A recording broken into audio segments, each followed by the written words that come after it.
Hello प्यारे बच्चों, मैं मधुमाला आप सभी का स्वागत करती हूँ हमारी आज की इस हिंदी कक्षा में। बच्चों, आज मैं आपके लिए कक्षा 5 की हिंदी पाठ्य पुस्तक रिमझिम में अंकलित एक कविता लेकर के उपस्थित हुई हूँ। इस कविता का शीर्षक है छोटी सी हमारी नदी और इसके कवि हैं श्री रविंद्रनाथ ठाकुर जी। कविता शुरू करने से पूर्व आपको बता दूं कि हम इस कविता को पढ़ते समय इसके अंतर्गत आए शब्दों के अर्थ जानेंगे, पंक्तियों को समझेंगे एवं अंत में आए प्रश्नों के उत्तर पर भी चर्चा करेंगे। इस कविता के रचयिता जिस प्रकार से मैंने अभी आपको बताया कि रविंद्रनाथ ठाकुर जी हैं, तो आइए एक नज़र डालते हैं उनके जीवन परिचय पर। बच्चों, कवि रविंद्रनाथ ठाकुर जी का जन्म 7 मई 1861 को हुआ था और उनका जन्म स्थान था कोलकाता के जोड़ा सांको ठाकुर बाड़ी में। उन्होंने अपने जीवन काल में कई उपन्यास लिखे, जिसमें मुख्य उपन्यास हैं नौकाटुबी, गौरा, चतुरंगा इत्यादि। आइए उनकी रचनाओं के बारे में जानकारी हासिल करें। रचनाओं में उन्होंने गीतांजलि, गीताली, शिशु और भोलानाथ जैसे रचनाएं लिखें।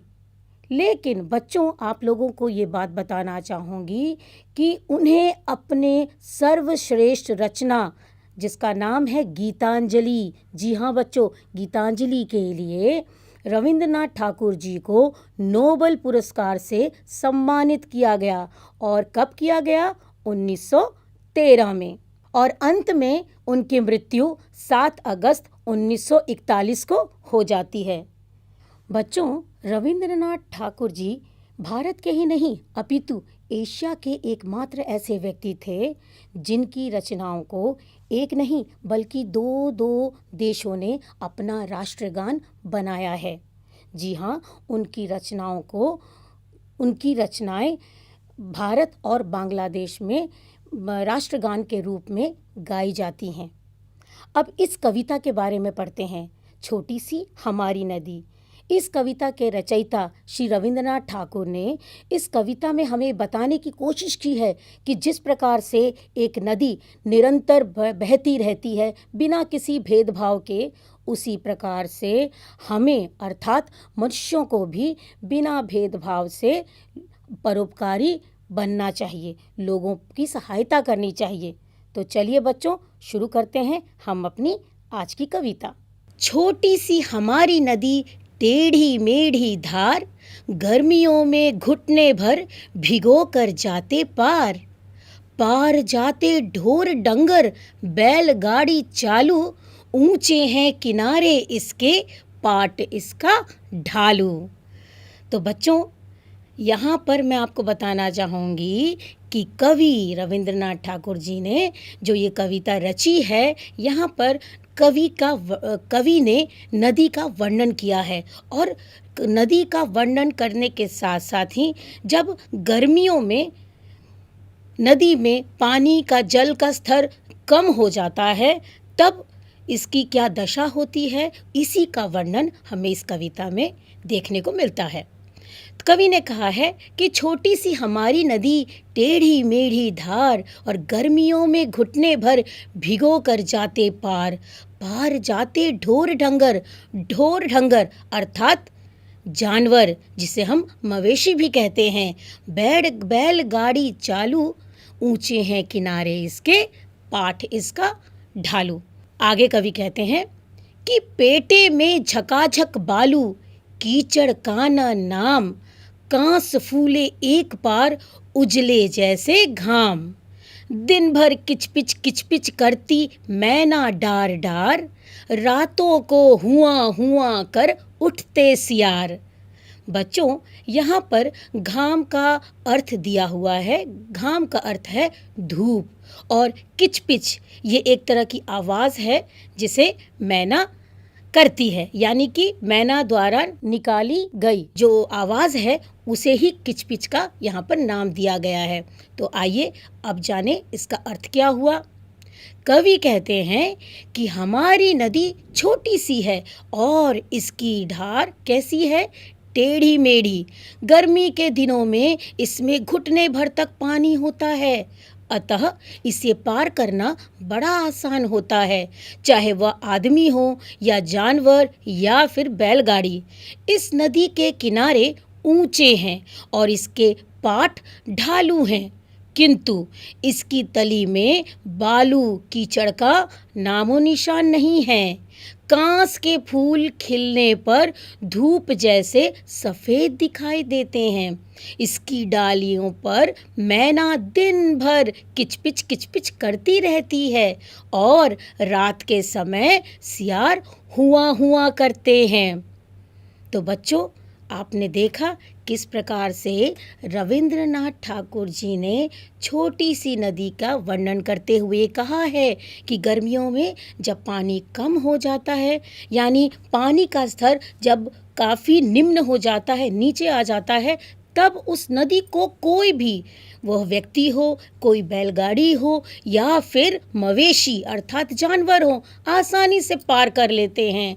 और उन्होंने आगे इसका वर्णन करते हुए ये बताया है कि इस नदी के जो किनारे हैं, दोनों तरफ के किनारे दाएं और बाएं कैसे हैं, वे ऊंचे हैं और इसका जो पाट है वह कैसा है, वो ढलान है, वहाँ पर ढलान दिखाई देता है। और तो और कवि ने ये भी बताया है कि इसके तले में अर्थात इसके तली में कोई भी कीचड़ का नामो निशान नहीं है, वहाँ कीचड़ नहीं दिखता है। क्या दिखता है? दिखता है बालू, रेत जिसे हम कहते हैं।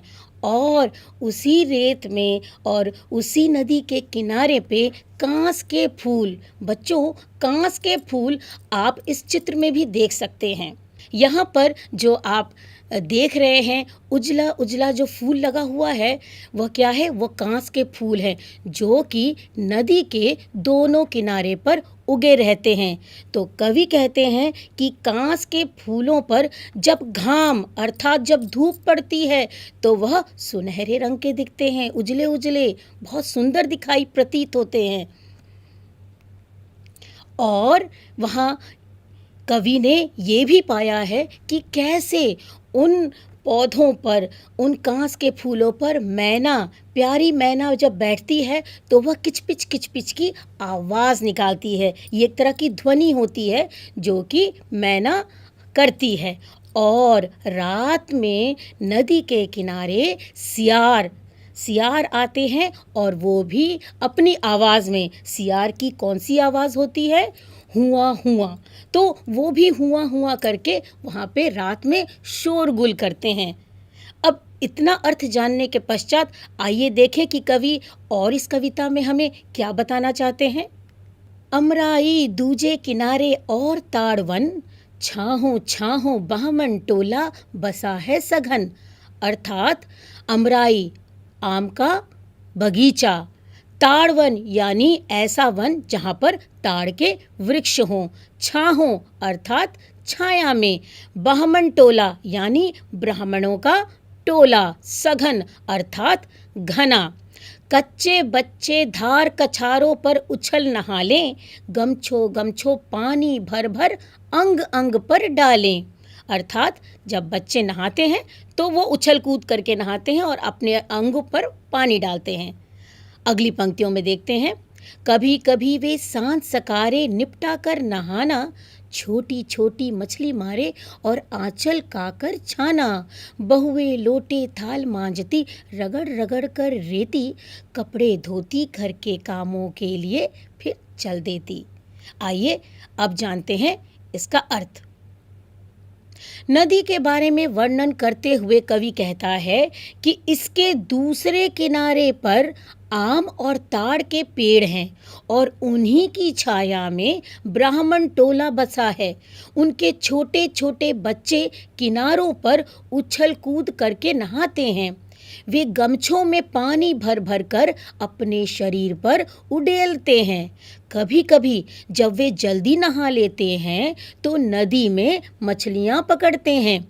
उनके घर की औरतें नदी से बालू लेकर बर्तन मांजती हैं, फिर कपड़े धोती हैं और उसके बाद अन्य काम करने के लिए घर की ओर चल देती हैं।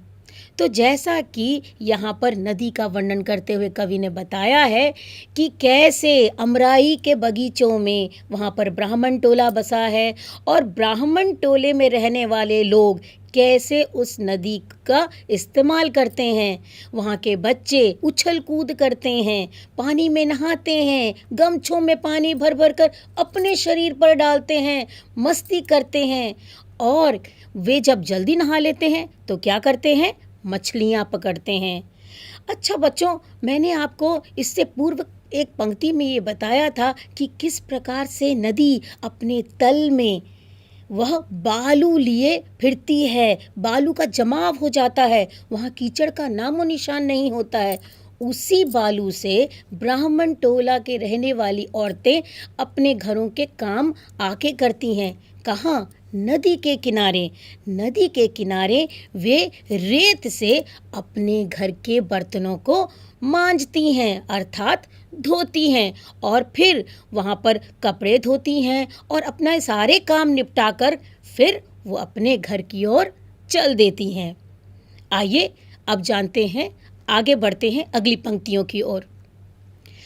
जैसे ही आषाढ़ बरसता भर नदियाँ उतराती, मतवाली सी छूटी चलती तेज धार दन्नाती, वेग और कलकल के मारे उठता है कोलाहल, गंदले जल में घिरनी भंवरी भंवराती है चंचल, दोनों पैरों के वन वन में मच जाता है रोला, वर्षा के उत्सव में सारा जग उठता है टोला। आषाढ़, आषाढ़ का अर्थ होता है बरसात का एक महीना। हिंदू कैलेंडर के हिसाब से आषाढ़ बरसात के महीने को कहा जाता है। दन्नाती यानी दन दन की आवाज करती हुई, दन्नाती अर्थात तेजी से, कोलाहल अर्थात शोरगुल, गंदले अर्थात गंदा, जग अर्थात संसार या जगत। आगे बढ़ते हैं इनके अर्थ की तरफ। कवि कहता है कि आषाढ़ के महीने में जब खूब वर्षा होती है तब ये नदी पानी से भर जाती है, तब इसकी धार बहुत ही तेज हो जाती है। इसकी तेज चाल से इतनी कलकल की आवाज आती है कि चारों ओर शोर सा मच जाता है। इसका पानी गंदा हो जाता है और गंदले पानी में पानी की घिरनी यानी कि भंवरी की तरह वो चलती हैं। एक शोर मच जाता है। नदी के दोनों तरफ के वनों में खूब कोलाहल मच जाता है। वर्षा के दौरान एक उत्सव जैसा माहौल हो जाता है। सारा संसार जाग उठता है और उत्सव मनाने लगता है। बच्चों, अब ये इस वर्षा ऋतु का वर्णन आप स्वयं इसका अनुभव करते होंगे कि जब वर्षा ऋतु आती है तो किस प्रकार से नदियों का जल स्तर स्वयं ऊपर हो जाता है, यानी कि पानी का स्तर ऊपर आ जाता है, बढ़ जाता है। और फिर क्योंकि पानी अपने साथ कई गंदी धूल मिट्टी सारी चीज़ों को अपने अंदर समाये रहती है और फिर वो क्या करती है, वह एक घिरनी का निर्माण करती है। घिरनी अर्थात आपने देखा होगा कि किस प्रकार से जो जल होता है उसके अंदर ऐसे गोल गोल एक स्पाइरल शेप में एक निशान अपने आप ही बन जाते हैं हवा के द्वारा। इस चित्र में आप देख पाएंगे कि किस प्रकार से वर्षा ऋतु के समय नदी के जल में ये देखिए गोल गोल अपने आप ही घिरनियाँ बन जाती हैं और ये घिरनियाँ गंदे पानी के कारण भी बन जाती हैं। और जब एक बार, क्योंकि ये बहता जल है, तो जब ये एक बार गंदा जल साफ हो जाता है यानी बह के चला जाता है तो उसके बाद पानी स्वयं ही निर्मल हो जाता है। इसी के बारे में कवि ने ये कहा है कि किस प्रकार से जब आषाढ़ का महीना आता है तो शोरगुल मच जाता है। ऐसा लगता है कि प्रकृति स्वयं एक उत्सव मना रही है। पानी की आवाज़, वर्षा की आवाज़, नदियों में बहते जल की आवाज़ से एक कोलाहल सा मच जाता है और फिर वहाँ पर रहने वाले लोग, वहाँ पर जो प्रकृति है उस स्थान की, वह अपने आप में एक उत्सव मनाती है। तो इस प्रकार से कवि ने इसका वर्णन किया है। अब आइए अब जानते हैं कि इस पाठ में जितने भी हमारे संज्ञा शब्द की उपस्थिति है उसके बारे में जानें। यानी पाठ में प्रयोग हुए जितने भी संज्ञा शब्द हैं उसके बारे में हम जान लें। पहला शब्द है नदी, बैलगाड़ी, फूल, मैना, यार, बच्चे, मछली, कपड़े और घर, ये सारे संज्ञा शब्द हैं। अब देखते हैं इस कविता में जितने भी तुकांत शब्दों का प्रयोग हुआ है उसके बारे में।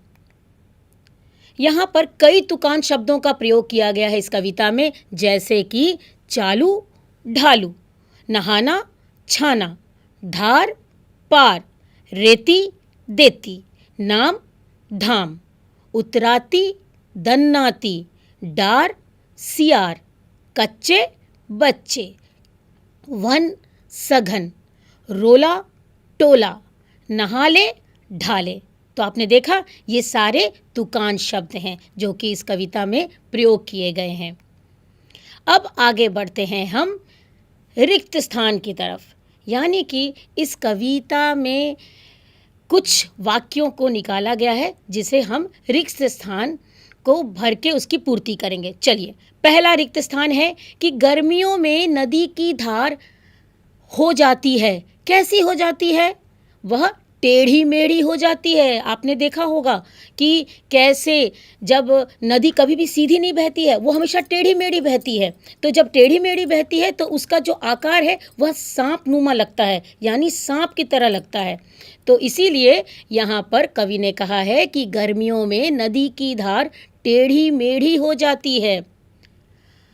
अगला है आम के अमराई एवं ताड़ू वन में डैश टोला बसा है। कौन सा टोला बसा है वहाँ के वन में? बहमन टोला। जी हाँ।